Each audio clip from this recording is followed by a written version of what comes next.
The Great American Trail Ride zigzagged through Florida, Georgia, Alabama, Louisiana, Texas, Oklahoma, Kansas, parts of Nebraska and Iowa, around Missouri, before returning to Texas.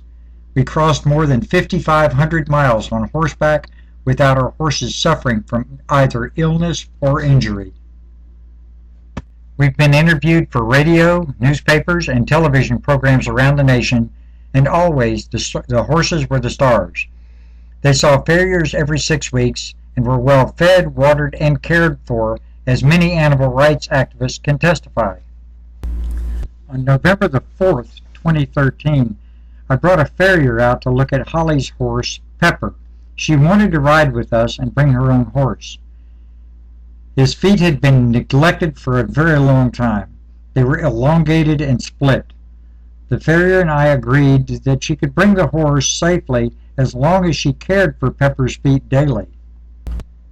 On November 7th, 2013, Dr. Michael Stiggy, a very well-respected veterinarian from Missouri, checked our horses and found them both sound and healthy.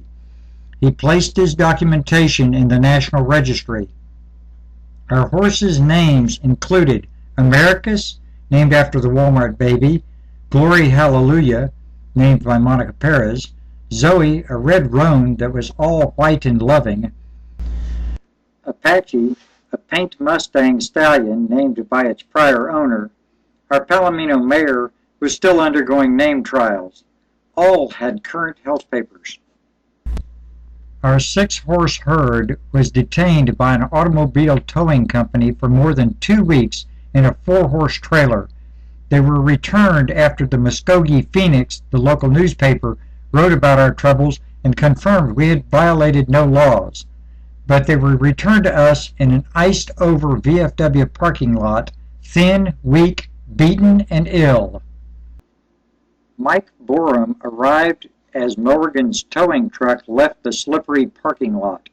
This local citizen helped us get them to safety by bringing in a large trailer where we could transport them to his fenced-in pasture and begin treating their injuries and illnesses. I treated the horses daily according to their specific needs, with a variety of treatments that included horse liniment, wound coat, wander dust, penicillin, Tricare, and an apple-flavored wormer called Exodus. On December the 17th, we moved the horses about 5 miles south to Graham's Trailers, Saddle, and Tack Shop to continue their treatments. On December 20, we moved the horses to Atwoods in Checotah, Oklahoma. I asked Sean, the city of Checotah's animal control officer, to watch as I photographed their injuries. Sean put me in touch with Dennis McAllister, who knew everyone in town. With his help, I was able to keep and treat the horses at the Saddle Club while we arranged with Cardinal Towing and a local rancher to move the horses out of the snow and the cold. On December the 24th, 2013, we loaded the horses into a great trailer and moved them south.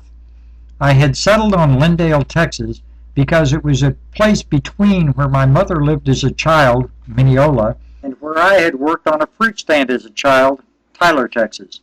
I thought I could visit around the area while treating the horses and trying to find a vet to look at them during the holiday season. I wanted a place where the horses could rest and where people wouldn't be bothering them. I found a place far from any road, yet still close to my hotel. It did mean I'd have to haul feed and hay some 200 yards. Where's your bed? Now, this is one of the feed bags that's still on the ground, and this is a long time afterwards. You can see how the ground's been held down, and this bag still has feed in it. You can also see what the grass looks like away from where the horses were highlined. We feed our horses a bag and a half each day between the 6 of them. Please watch the next video where you can see the rest of the story.